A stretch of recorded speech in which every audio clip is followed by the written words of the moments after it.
Hi friends, welcome to our channel Haimasri online classes. నేను మీ హైమశ్రీ. అందరికీ నమస్కారం. సో ఎస్టర్డే మనం ప్రాచీన భారతదేశ చరిత్ర గురించి ఇంట్రడక్షన్ క్లాస్లో మనం తెలుసుకున్నాం కదా. సో టుడే మనకి సింధు నాగరికత డీటెయిల్స్ తెలుసుకుందాం. సింధు నాగరికత ప్రజలు ఎలా అభివృద్ధి చెందేవారు, అప్పట్లో వాళ్ళు ఎలా ఉండేవారు, వాళ్ళ ఆహార పద్ధతులు ఏంటి, వాళ్ళు ఏ దేవుడిని పూజించేవారు, సో ఇలాంటివన్నీ విషయాలు కూడా మనం తెలుసుకుందాం. So let's start the class. So Sindhu నాగరికతలో దీనిని కంచుయుగ నాగరికత అని పిలుస్తారంటండి. ఏంటి కంచుయుగ నాగరికత అని పిలుస్తారంట. ఇది దీనినే సంధియుగ నాగరికత అని కూడా అంటారంట. ఏంటండి, ఫస్ట్ దీన్ని కంచుయుగ నాగరికత అంటారు అండ్ సంధియుగ నాగరికత అని కూడా అంటారు. ఇది ప్రపంచంలో అతిపెద్ద నాగరికత. మీకు ముందే చెప్పాను కదా, ఇది చాలా చాలా అభివృద్ధి చెందిన నాగరికత అని. సో దీనిని ప్రపంచంలో అతిపెద్ద నాగరికత అని కూడా అంటారు. దీని విస్తీర్ణం చూసుకుంటే మనం 12,99,656 చదరపు కిలోమీటర్లు ఉంటుందంట. మొత్తం సింధు నాగరికత యొక్క విస్తీర్ణం చూసుకుంటే 12,99,656 చదరపు కిలోమీటర్లు ఉంటుందంట. ఇది భారత్లో తొలి పెద్ద నాగరికత.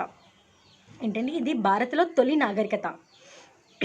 ఈ నాగరికత ఉత్తరాన రోపర్లోని పంజాబ్ సట్లెజ్ నది వరకు అండ్ దక్షిణాన గుజరాత్లోని మహారాష్ట్రలోని ప్రవర నది వరకు, తూర్పున ఉత్తరప్రదేశ్లోని యమునా నది వరకు. యమునా నది ఎక్కడుందండి? ఆలంగీపూర్లో. ఓకేనా. అండ్ పశ్చిమాన సత్కెంజర్ వరకు విస్తరించి ఉంది. మరొకసారి చెప్పేస్తున్నాను, ఈ నాగరికత ఎక్కడి నుంచి ఎక్కడి వరకు విస్తరించింది ఆల్రెడీ మీకు చెప్పాను. 12,99,656 చదరపు కిలోమీటర్ల వరకు విస్తరించి ఉందని. సో మన డైరెక్షన్స్ చూసుకుంటే ఈస్ట్, వెస్ట్, నార్త్, సౌత్ అని. సో మనకి ఈ నాగరికత ఉత్తరాన రోపర్లోని పంజాబ్లో, రోపర్ ఎక్కడుందంటే పంజాబ్ స్టేట్లో ఉంది. రోపర్ అనే ప్రాంతంలో సట్లెజ్ నది వరకు విస్తరించి ఉందంట. అదే దక్షిణాన చూసుకుంటే గుజరాత్లోని మహారాష్ట్రలోని ప్రవర నది వరకు ఉంది. అండ్ తూర్పున ఉత్తరప్రదేశ్లోని యమునా నది వరకు ఉంది. యమునా నది ఎక్కడుందండి? అలంగీపూర్లో ఉంది. నెక్స్ట్ పశ్చిమాన వచ్చేసరికి సత్కెంజదర్ వరకు విస్తరించి ఉందంట. ఎక్కడుందండి? సత్కెంజదర్. నెక్స్ట్ ఈ నాగరికత సింధు నది ఉపనదులైన రావి, బియాస్, సట్లెజ్, చీనాబ్, జీలం నదుల పరివాహక ప్రాంతాల్లో ఆవిర్భవించింది. ఎక్కడండి? ఈ సింధు నాగరికత ఎక్కడ ఉద్భవించిందంట? ఈ నాగరికత సింధు నది ఉపనదులైన రావి, బియాస్, సట్లెజ్, చీనాబ్, జీలం పరివాహక ప్రాంతాల్లో ఆవిర్భవించింది. నెక్స్ట్ ఈ నాగరికత మూల భారత నాగరికత అని పేరు పెట్టిన వారు ఎవరంటే డాక్టర్ మ్యాకీ. యాక్చువల్గా చాలామంది శాస్త్రవేత్తలు పరిశోధనలు చేస్తూ ఉంటారు, ఖగోళ శాస్త్రవేత్తలు. సో ఈ పరిశోధనలో వాళ్ళకి దొరికిన ఇన్ఫర్మేషన్ ఆధారంగా వాళ్ళు రకరకాల పేర్లను పెట్టుకోవడం జరుగుతుంది. సో అలాగే ఈ నాగరికతకు మూల భారత నాగరికత అని పేరు పెట్టిన వారు ఎవరంటే డాక్టర్ మ్యాకీ. ఎవరండి? డాక్టర్ మ్యాకీ. అండ్ నెక్స్ట్ ఈ నాగరికతకు సింధుయుగ నాగరికత అని పేరు పెట్టిన వారు సర్ జాన్ మార్షల్. ఈ నాగరికతకు మూల భారత నాగరికత అని పేరు పెట్టిన వారు ఎవరండి? Sir John martial. నెక్స్ట్ ఈ నాగరికత గురించి మొట్టమొదటిసారిగా ప్రస్తావించిన వారు ఎవరంటే చార్లెస్ మెస్సార్. ఏ ఇయర్లో అంటే 1826లో ఈ నాగరికత గురించి మొట్టమొదటిగా ప్రస్తావించిన వారు ఎవరంటే చార్లెస్ మెస్సార్. అలెగ్జాండర్ కన్నింగ్హామ్ ఈ నాగరికత గురించి ప్రస్తావించారంట. ఇతడు భారత ఆర్కియాలజీ డిపార్ట్మెంట్ మొదటి డైరెక్టర్గా ఉండి భారత ఆర్కియాలజీ పితామహుడయ్యారంట. ఎవరండి? అలెగ్జాండర్ కన్నింగ్హామ్ని ఏమని పిలుస్తారు? భారత ఆర్కియాలజీ పితామహుడిగా పిలుస్తారు. ఇతను ఏ డిపార్ట్మెంట్లో వర్క్ చేసేవారంటే ఆర్కియాలజీ డిపార్ట్మెంట్లో వర్క్ చేసేవారు. సో ఇతను ఏంటంటే ఈ నాగరికత గురించి ప్రస్తావించారంట. సో 1921లో సర్ జాన్ మార్షల్ నాయకత్వంలో ఈ నాగరికతను కనుగొనడం జరిగింది. ఎవరి నాయకత్వంలో అండి? 1921లో సర్ జాన్ మార్షల్ నాయకత్వంలో ఈ నాగరికతను కనుగొనడం జరిగింది.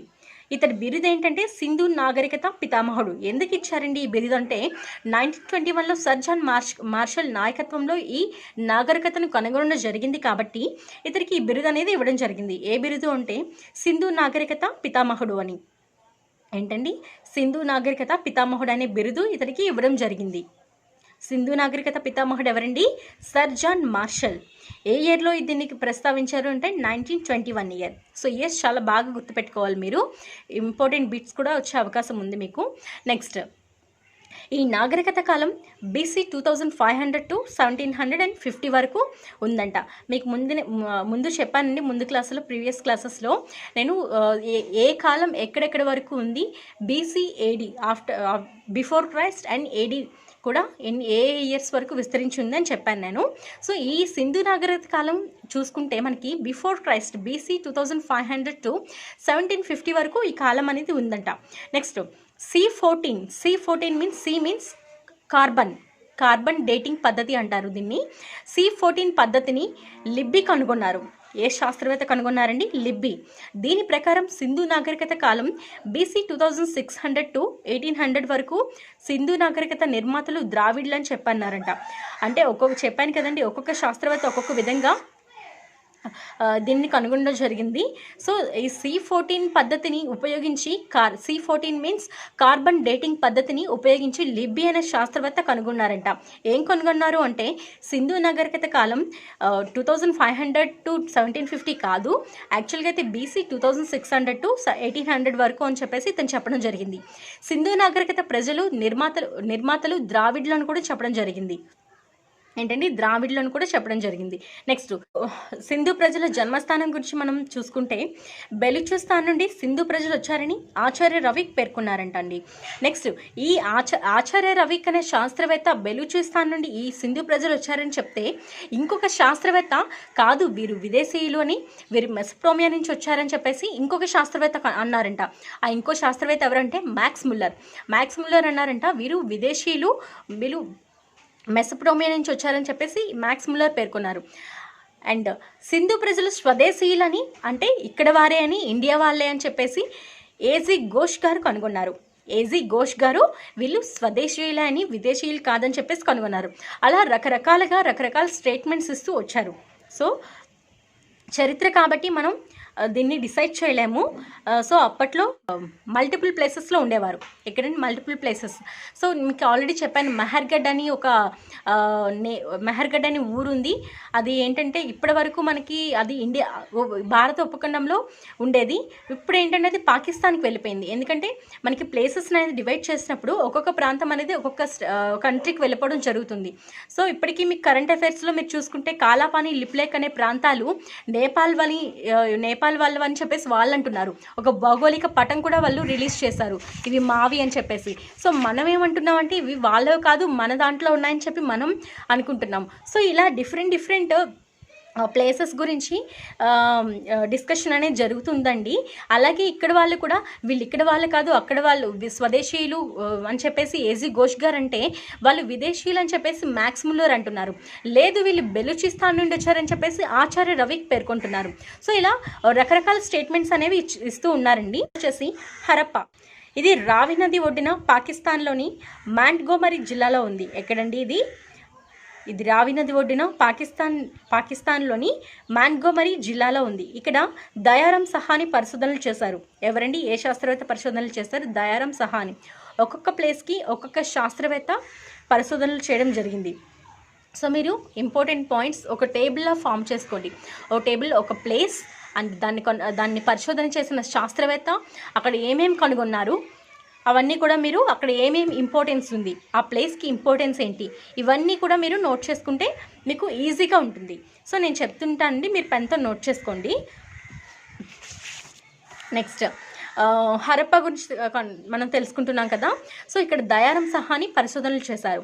నెక్స్ట్ ఇక్కడ 6 ధాన్యాగారాలు ఇతని పరిశోధనలు చేసేటప్పుడు ఏమేమి లభ్యమయ్యాయంటే, 6 ధాన్యాగారాలు, రాతితో చేసిన నటరాజ విగ్రహం, అమ్మ తల్లి ఆరాధన విశేషాలు లభ్యమయ్యాయంట. ఏమేమి లభ్యమయ్యాయండి?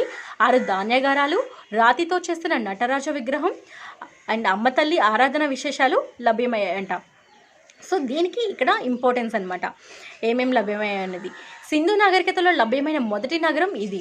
సింధు నాగరికతలో లభ్యమైన మొదటి నగరం ఏదంట? హరప్ప.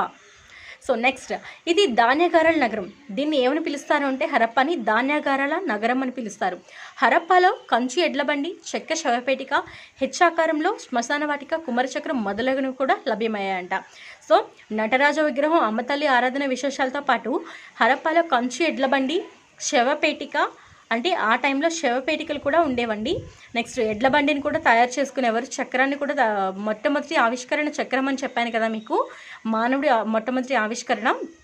సో ఆ చక్రాలన్నీ చక్రంతో పాటే ఎడ్ల బండిని తయారు చేసుకునేవారంట. ఎడ్ల బండిని తయారు చేసుకుని నెక్స్ట్ చెక్క శవపేటిక, హెచ్ ఆకారంలో కలిగిన శ్మశాన వాటిక, కుమ్మరి చక్రం మొదలగునవి బయలుపడ్డాయంట. ఇవన్నీ బయలుపడ్డాయి. ఇది మొట్టమొదటి నగరం, సింధు నాగరికతలో బయలుపడిన మొట్టమొదటి నగరం హరప్పగా మనం చెప్పుకుంటాం. నెక్స్ట్ మొహంజోదారో మీకు మూవీ కూడా ఉందండి.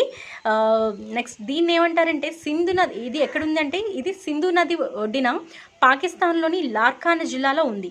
ఎక్కడండి ఉంది? ఇది సింధు నది ఒడ్డిన పాకిస్తాన్లోని లార్కానా జిల్లాలో ఉంది.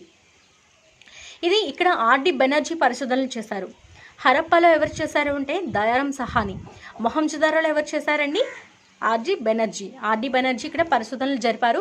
ఇది లంకాషైర్ నగరంని పోలి ఉందంట.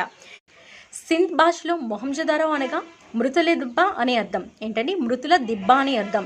ఇంగ్లీష్లో చెప్పుకుంటే ద మౌంట్ ఆఫ్ డెడ్.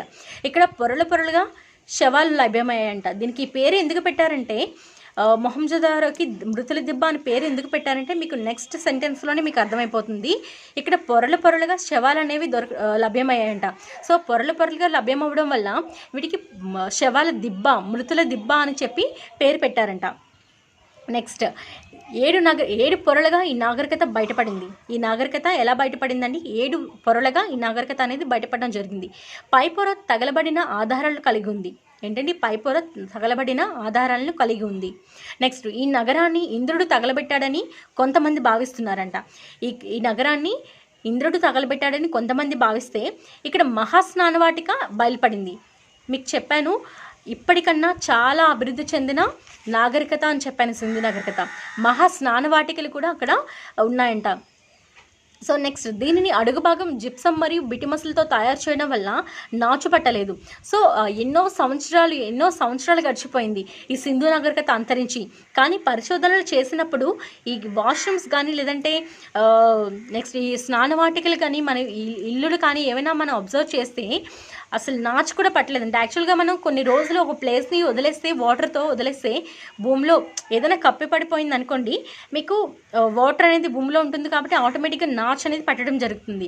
కానీ ఈ నాగరికతలో ఏ నాచు కూడా పట్టకుండా అసలు చాలా క్లియర్గా ఉందంట. ఎందుకు అంటే ఆ టైంలోనే వాళ్ళు నాగరికతను ఉపయోగించుకొని జిప్సం మరియు బిటిమస్లతో తయారు చేశారంట. కింద అడుగు భాగాన్ని దేంతో తయారు చేశారండి?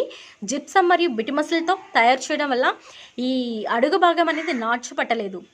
The great bath of Mohenjodaro, దీన్ని ఏమంటారంటే మొహంజోదారోని ఏమంటారంటే మహాస్నానవాటికని the great bath of Mohenjodaro అని అంటారు. నెక్స్ట్ ఇక్కడ కంచు నాట్యగతి విగ్రహం, అతిపెద్ద ధాన్యాగారం లభ్యమయ్యాయి. ఇక్కడ ఏంటండి? కంచు నాట్యగతి విగ్రహం అండ్ అతిపెద్ద ధాన్యాగారం కూడా లభ్యమయ్యాయంట.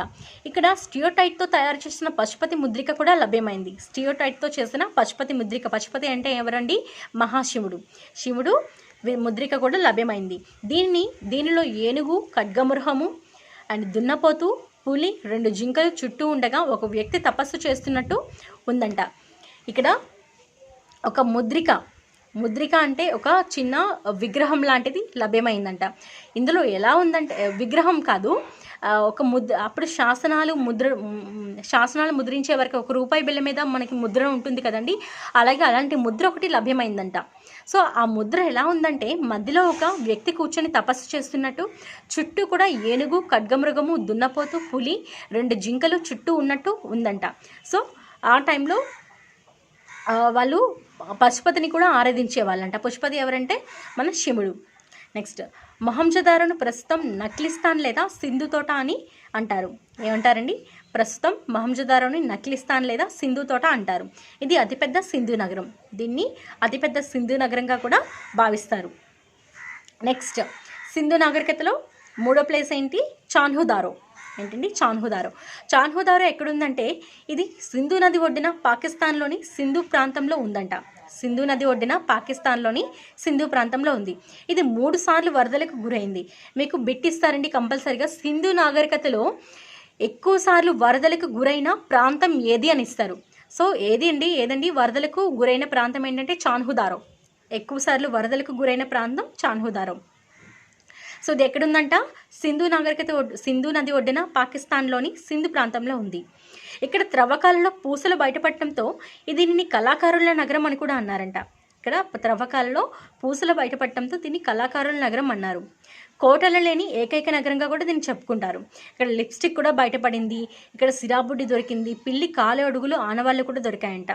మీకు అప్పుడు చెప్పాను, లిప్స్టిక్ కూడా యూజ్ చేసేంత టెక్నాలజీ అప్పట్లో ఉంది. సో అందుకని సింధు నాగరికతని అతిపెద్ద నాగరికత అని అంటారు. సో చాన్హుదారో అనే ప్రాంతంలో ఏంటంటే లిప్స్టిక్ లభ్యమైందంట, సిరాబుడ్డి కూడా దొరికింది, పిల్లి కాలి అడుగులు కూడా ఆనవాళ్ళు దొరికాయంట. నెక్స్ట్ కోటలు లేని ఏకైక నగరంగా చాన్హుదారో అని చెప్పుకుంటారు. సో నెక్స్ట్ సింధు నాగరికతలో 4th ప్లేస్ ఏంటంటే కాళీబంగన్. కాళీబంగన్. ఇది రాజస్థాన్లోని గగ్గర్ నది వద్ద ఉంది. గగ్గర్ అంటే సరస్వతి నది. సరస్వతి నది ఒడ్డున ఉంది. ఇక్కడ త్రవ్వకాలలో నల్లటి గాజులు కనుగొన్నారు. కనుకనే దీనిని కాళీబంగన్ అంటారంట. ఇక్కడ త్రవ్వకాలలో నల్లటి గాజులు లభ్యమవటం వల్లే దీన్ని కాళీబంగన్ అని పిలుస్తారు. ఇక్కడ ఒంటె అవశేషాలు కూడా లభ్యమయ్యాయి. హోమగుండం, సర్పలేఖన గుర్తులు కూడా లభ్యమయ్యాయంట. ఏ గుర్తులు లభ్యమయ్యాయి? ఒంటె అవశేషాలు, హోమగుండం, సర్పలేఖన గుర్తులు కూడా లభ్యమయ్యాయి. నెక్స్ట్ సింధు నాగరికతలో 5th ప్లేస్ లోథాల్. ఇది ఎక్కడుందంటే గుజరాత్లోని భోగవీరా నది ఒడ్డున ఉంది. గుజరాత్లోని భోగవీరా అనే నది ఒడ్డున ఉంది. లోథాల్ అనగా గుజరాతీ భాషలో మృతుల దిబ్బ. లోథాల్ అనగా గుజరాతీ భాషలో మృతుల దిబ్బ అని అర్థం. లోథాల్లో కృత్రిమ రేవు పట్టణం, సతీ ఆచారం, చెస్ బోర్డ్, కంచు స్కేల్, వరి, రాగి గాజులు, బంగారు పూసలు, హోమగుండం, టెర్రకోట, గుర్రపు బొమ్మ అవశేషాలు అనేవి మొదలగునవి లభ్యమయ్యాయంట. ఏమేమి లభ్యమయ్యాయండి మరొకసారి మనం చెప్పేసుకుందాం. లోథాల కృత్రిమ రేవు పట్టణం, అప్పట్లో రేవు పట్టణం ఉందంట. నెక్స్ట్ సతీ ఆచారం ఏంటంటే మీకు చదువుకునే ఉంటారు చిన్నప్పటి క్లాసెస్లో. భర్త అనేది చనిపోతే భార్య కూడా అగ్నిలోకి ప్రవేశించడాన్ని సతీ సహగమనం అంటారు. సో దీన్ని సతీ ఆచారం అని కూడా అంటారు. అప్పట్లో సతీ ఆచారం కూడా ఉండేదంట. Next chess board. సో చూడండి, చెస్ అనేది మనం ఇప్పుడు ఆడుకుంటున్నాము, ఇదొక ఇండోర్ గేమ్గా. కానీ అప్పట్లోనే టెక్నాలజీ చూడండి ఎంత ఇంప్రూవ్ అయిందో. చెస్ కూడా ఆడేవారంట, chess game. So chess board లభ్యమైందంట. కంచు స్కేల్ ఉందంట. వరి కూడా వాళ్ళు పండించేవారు కాబట్టి వరి కూడా లభ్యమైంది. నెక్స్ట్ రాగి గాజులు, బంగారు పూసలు, హోమగుండం అంటే వీరు పూజలు చేసేవారు కాబట్టి హోమగుండం కూడా లభ్యమైంది. నెక్స్ట్ టెర్రకోట, గుర్రపు బొమ్మ అవశేషాలు మొదలగునవి లభ్యమయ్యాయంట. నెక్స్ట్ లోథాల్ సింధు ప్రజల వర్తక కేంద్రం.